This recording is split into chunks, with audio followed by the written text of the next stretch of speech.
Hi everyone, thanks for joining me for another edition of Family Makes, our monthly program where we do programs that everybody in the family can get together and do.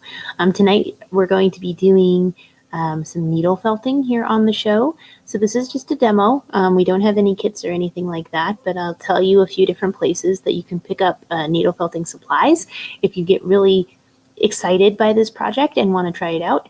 I will just again make my warning that if you are younger than about 8 years old, you'll definitely probably are not old enough to do the program just because of pokey bits. And if you're younger than say 15, you probably want some adult supervision. All right, with those two little disclaimers, I'm going to go ahead and get started with the video. So give me just a second here to get that queued up.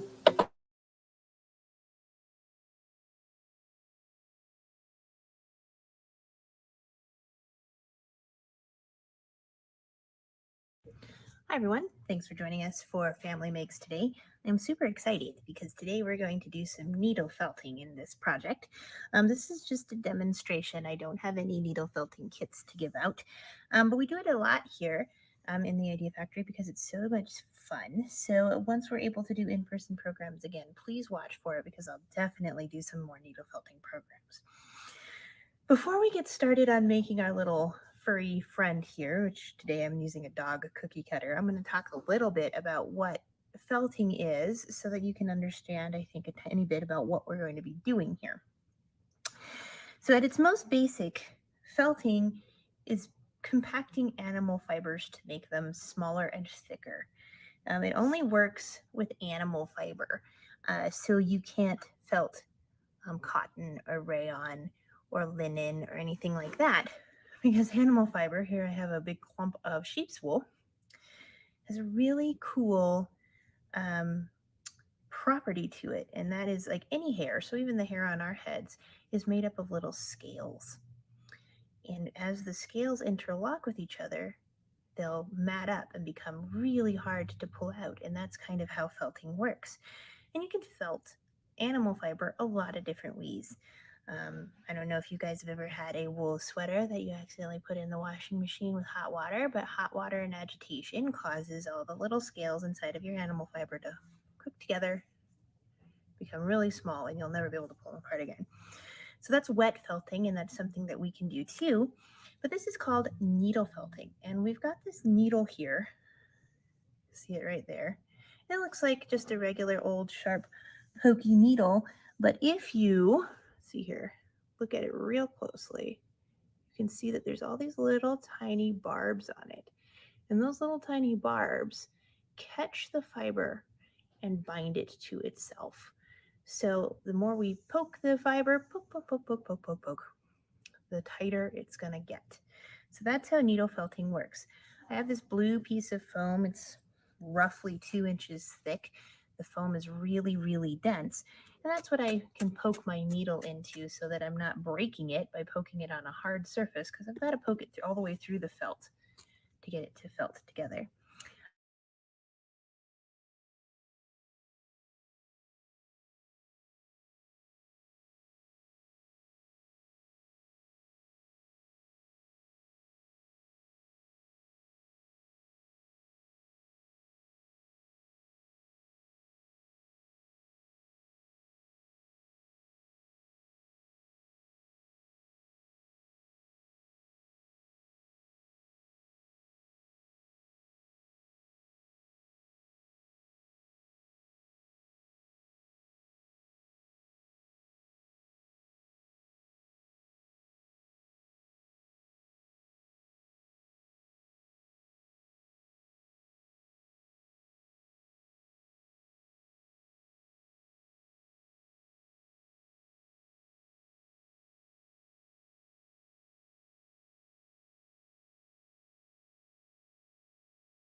Hi guys, I'm so sorry. We've suddenly had a catastrophic broadcast failure.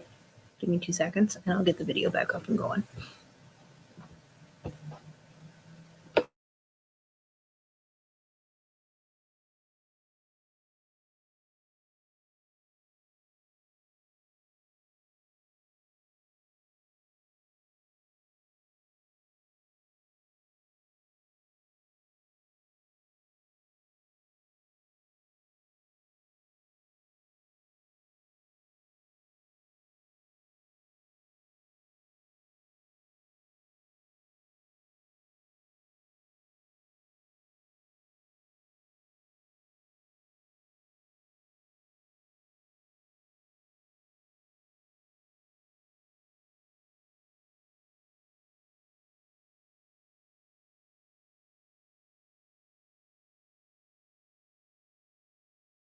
Okay, all right. Give me 2 shakes. This video will start playing right where we left off.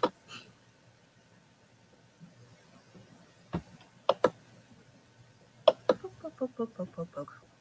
The tighter it's going to get. So that's how needle felting works.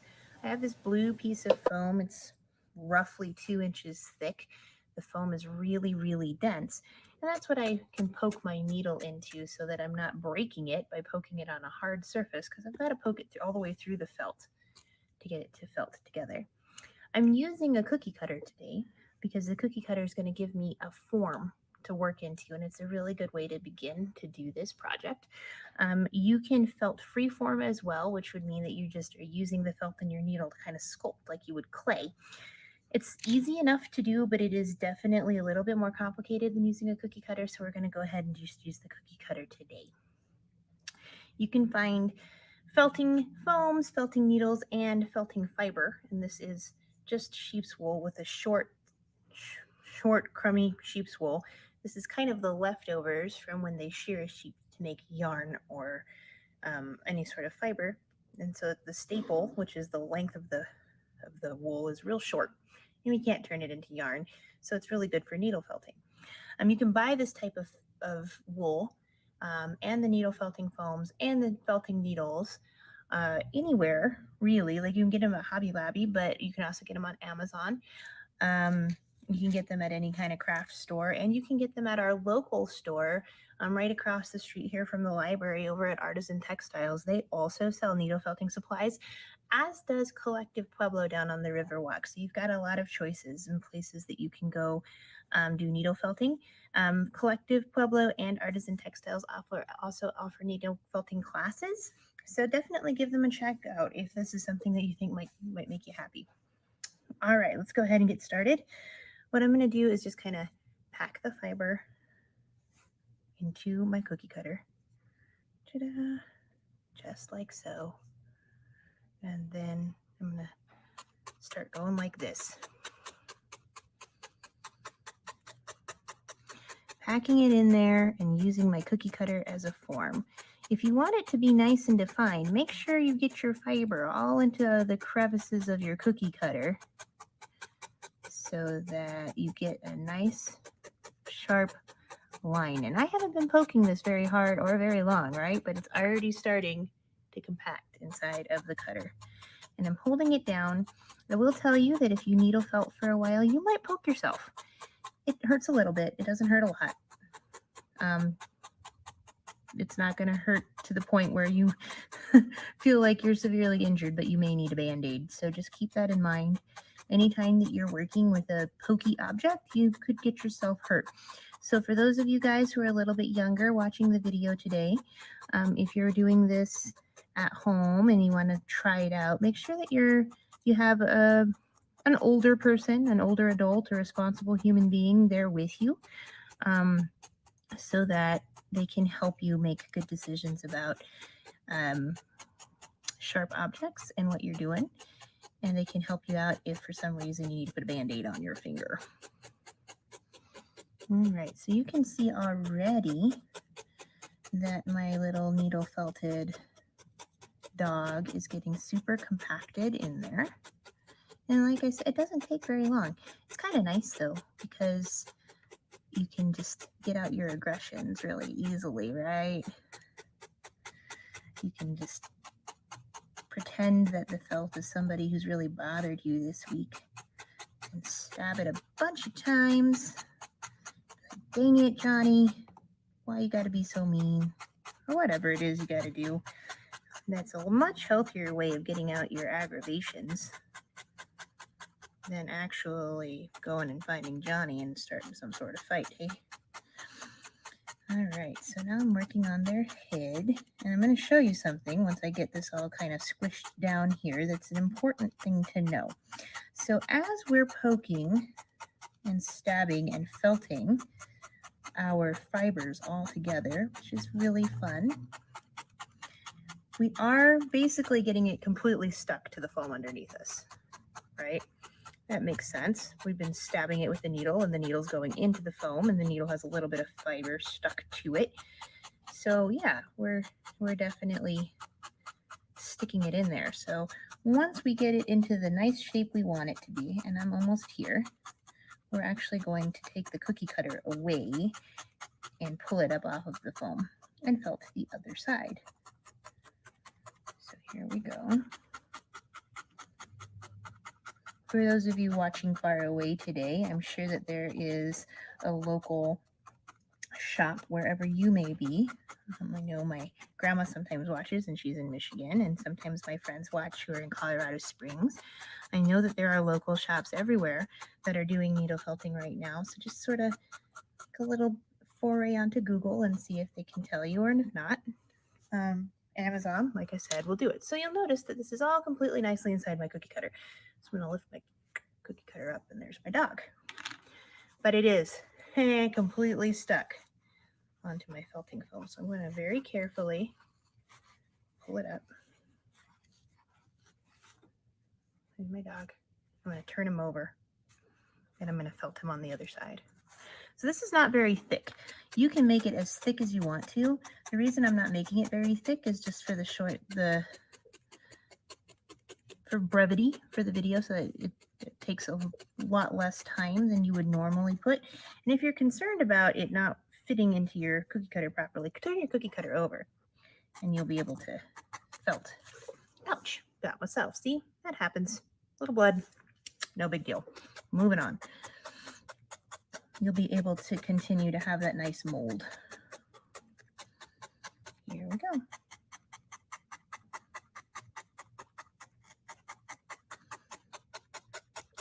So you can felt this as soft or as firm as you'd like. I like my felt to be pretty firm, but we're not going to get it quite as firm as I want it to be this time around because we just don't have the time. But the more you poke it, the more compact it will be. I would add another layer onto this if I had an entire hour to needle felt, but I don't.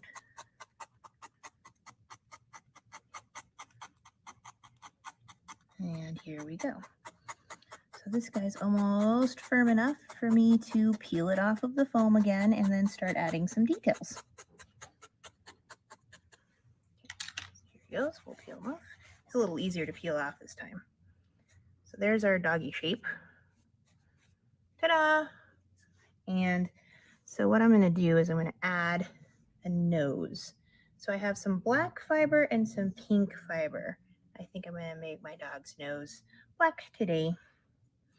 Now you can get this fiber in any color under the rainbow, truthfully. You don't have to just get any just dog colored fiber. It comes in every color you could want it to come into. So here's how I'm going to do the nose. I'm going to make a little ball, see, just like that. And by rubbing it in my hand, the heat and natural oils from my hand and the friction of my fingers is going to actually start this felting. So I can just then stick that nose on there. You're like, man, that's a huge nose. Well, just wait, because it will get smaller. And then just use your felting needle, kind of just almost like a sculpting tool. Pin it around and make a little nose for your dog. So there might go. My dog has a nose now. And I will tell you, this is 100% animal fiber because that's the only thing that felts. If you have animals at home, like a cat or a dog, like I do, I have a couple of each, they will think that this is absolutely delicious. And they may try to eat it, just as an FYI. So I'm making a little eyeball here. So again, I've rolled a ball in my hand, so there's some friction, and I'm gonna give my dog an eyeball. Okay. It's the fine work that I often poke myself on, so it's really odd that I poked myself doing the big felting. You can even buy at the store kits that allow you to hold more than one needle at once. And that's really nice for the big felting, because the more needles you can put in your felting, the quicker it's going to felt. Okay, so now my doggy, he has an eyeball. And I probably need to define his ear somehow. So I'm going to go ahead and take more fiber, and this time I'm going to roll it kind of flat, almost like Play-Doh, so I can get like a strip. Oh, I kind of messed that up. There we go. Okay, so I've got a strip. I'm going to just kind of put that strip like that. Okay, this is going to make more sense once I start. So I'm using my needle to direct the strip where I want it to go, and then I'm felting it in.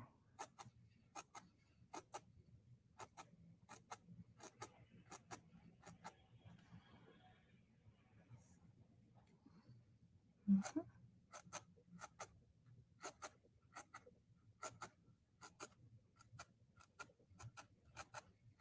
And then I'm going to felt it really firmly to put it into place.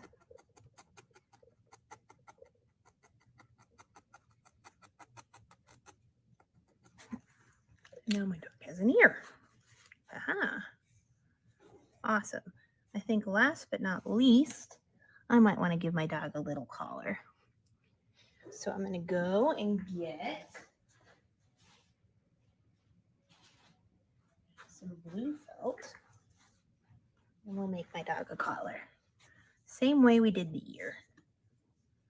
So I'll take a strip and roll it out, almost just like clay.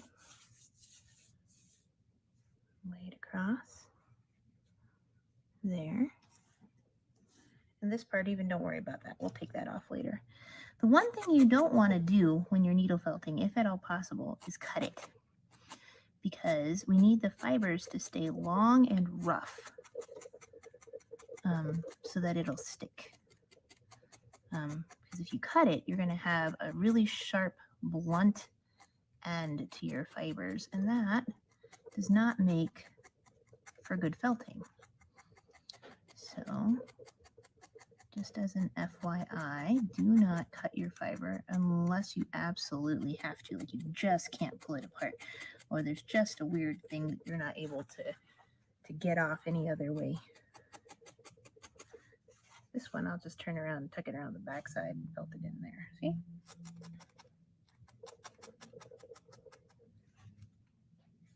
So it's actually pretty quick to make yourself a little needle felted dog.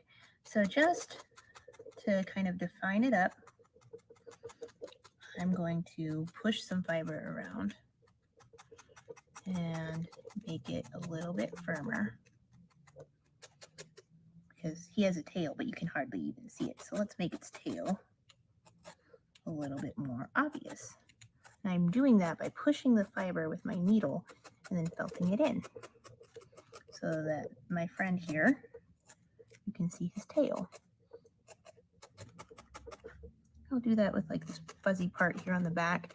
And you can kind of come at it from any angle you want to. So if you don't like the way that his back is going, poke it from the side, not just from straight up and down. That's totally a possible thing to do.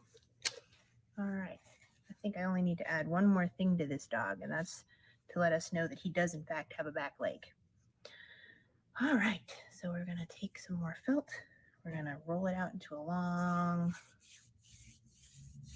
strip again, and just kind of lay it across like that, like where you might think your dog's leg might be. Ta-da! And stick it just by very, very carefully and easily and gently poking along it.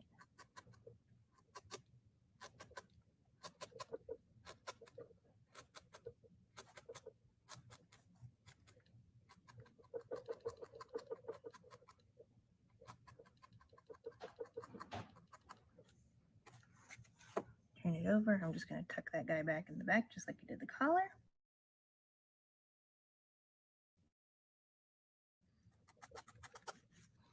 And there we are. Ta-da!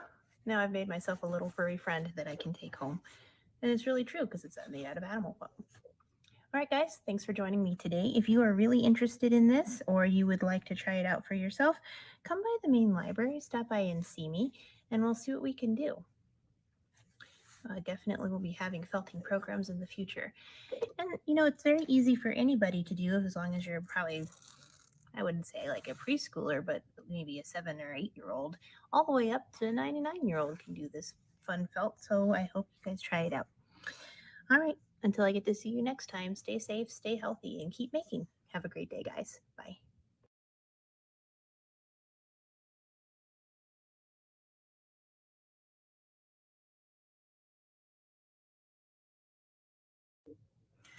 Hi, everyone. Thanks for joining us again. Well, for those of you who stuck with me all the way to the end, thank you for dealing with all of my technical issues. I turned off my power strip with my foot halfway through the video. Oh, well, I hope you do enjoy the project. I hope some of you guys try it out and get some stuff. It's not an expensive hobby, and it's a really, really satisfying and rewarding one. All right, guys, until I get to see you again, stay safe, stay healthy, and keep making. Have a great